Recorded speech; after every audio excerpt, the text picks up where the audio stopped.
बात बताइए ना, जब हमारे सैया जी को दिक्कत नहीं है तो आप लोग काहे इतना परेशान? नहीं, बात सही भी है। जब सैया जी के कोनो दिक्कत नहीं है तो रउआ सब लोग काहे इतना चिंता में बने?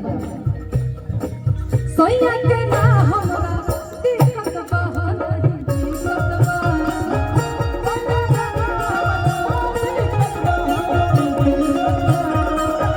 सब काहे इतना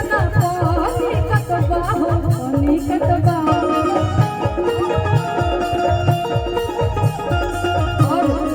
अनिवेश भैया के सबसे बड़का भैया के तो बहुत सारा आशीर्वाद प्यार बार प्रणाम बात आशीर्वाद देके देखिए तो बड़ा अच्छा लगता है। आप लोग एक बार हमारे सर पे हाथ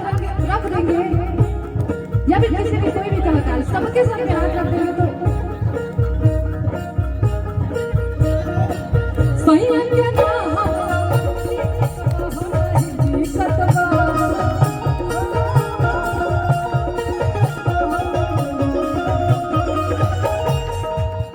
और यहाँ के भी भाजपा अध्यक्ष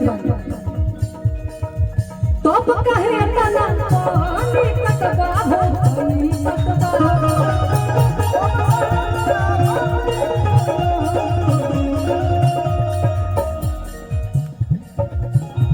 कह दरिए इतना लंबा चौड़ा परिवार बा हमरा से खाना वाला ना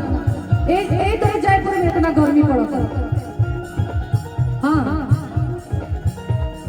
कि घर भर के खाना पीना आगे हम ही अकेले बनाई काहे, घर भर के खाना पीना हम ही अकेले बनाई काहे, तो खाई अपना मर्दा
भाभी बात है और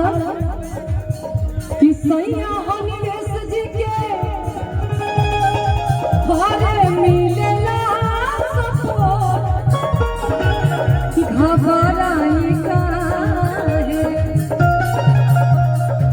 सैया अनिवेश जी के मिलेला घबराई काहे शरमाई काहे, तो खाई अपना